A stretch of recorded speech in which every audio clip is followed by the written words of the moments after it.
परभणीचे जिल्हाधिकारी राहुल महिवाल यांची बिहार राज्यात बदली झाल्याने त्यांना महसूल अधिकारी कर्मचाऱ्यांनी अनोख्या पद्धतीने निरोप देण्यात आला।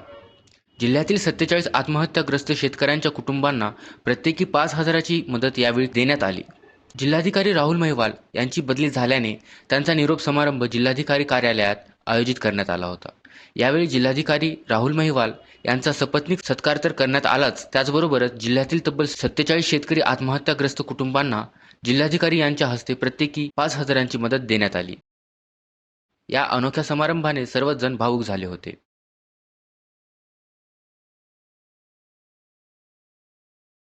राहुल रंजन महिवाल साहेब यांची परभणी जिल्ह्यातून आणि महाराष्ट्रातून विनंतीवरून प्रतिनियुक्ती बिहार राज्यामध्ये झालेली आहे।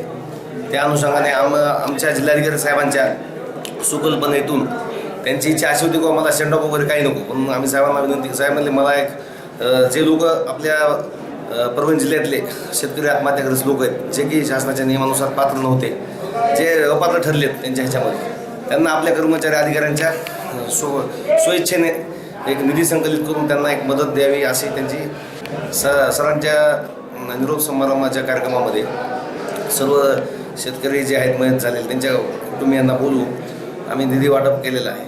परभणीचे बदली होऊन जात असलेले आपले जिल्हाधिकारी राहुल रंजनजी महिवाल यांना आज निरोप समारंभ महसूल कर्मचारी आणि तलाठी संघटनेतर्फे देण्यात आला। गोष्टी आहेत ज्यामध्ये मतदानाची नोंदणी जो प्रमुख विषय आपल्या परभणी जिल्ह्याचा खूप मागा होता, ती साहेबांनी आज महाराष्ट्रामध्ये नंबर 1 वरती साहेबांच्या प्रयत्नामुळे साहेबांच्या नियोजनामुळे हे झालेलं आहे। सहसा कुठलाही निधी जो आहे पूर्ण वापरला जात नाही, पण जिल्हा नियोजन समितीकडचा जो निधी आहे तो 31 मार्चपूर्वी जेवढा निधी त्यांना प्राप्त झाला होता जिल्ह्याला, तो साहेबांच्या नियोजनाने 100% वापरले गेले आहेत। हे साहेबांनी ज्या काही प्रमुख गोष्टी केल्या त्या बाबतीमध्ये मला सांगायचं आहे। गणेश चोपडे, परभणीलाईव्ह.com